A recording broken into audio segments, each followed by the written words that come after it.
Le château de Ninjo, l'une des nombreuses étapes obligées pour les touristes dans l'ancienne capitale du Japon. C'est ici à Kyoto que les shoguns, les seigneurs de la guerre, ont rendu le pouvoir à l'empereur au XIXe siècle. Un lieu symbolique que les Japonais visitent religieusement.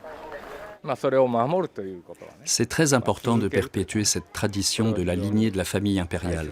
C'est l'essence même du shintoïsme. Mais depuis ce discours d'Akihito, un débat agite le Japon. L'empereur peut-il abdiquer ?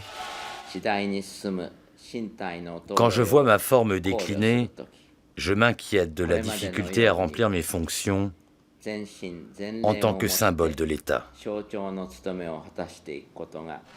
Car l'empereur est fatigué. Monté sur le trône en 1989, il est aujourd'hui âgé de 82 ans et voudrait passer le flambeau à son fils.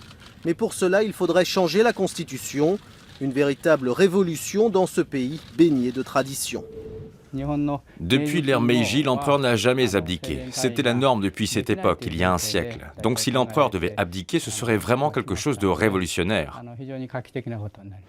9 Japonais sur 10 y sont pourtant favorables. Reste une poignée d'irréductibles farouchement opposés à tout changement. C'est le cas de l'extrême droite nationaliste qui voue un véritable culte au Japon impérial. Quand je vois ces photos, mon cœur est en paix. Je ne demande rien de plus que ça. L'empereur est le symbole du Japon et il est le cœur de notre nation.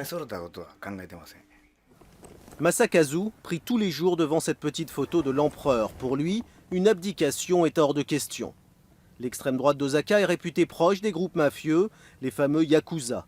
Masakazu a beau cacher ses tatouages, il est très fier de nous montrer son arme, un symbole de l'impérialisme japonais. C'est mon supérieur qui m'a donné ce katana. Ça, c'est un vrai sabre japonais. Je peux faire ce que je veux avec. Soit je coupe quelqu'un avec, soit je me tue avec. C'est la mentalité japonaise du Bushido, le code moral des samouraïs. Ces nouveaux guerriers sont prêts à défendre par tous les moyens la tradition, celle d'un empereur, véritable dieu vivant qui jamais ne quittera le pouvoir. Les débats sur l'abdication risquent par conséquent de durer encore plusieurs années et diviser profondément le Japon moderne et le Japon traditionnel.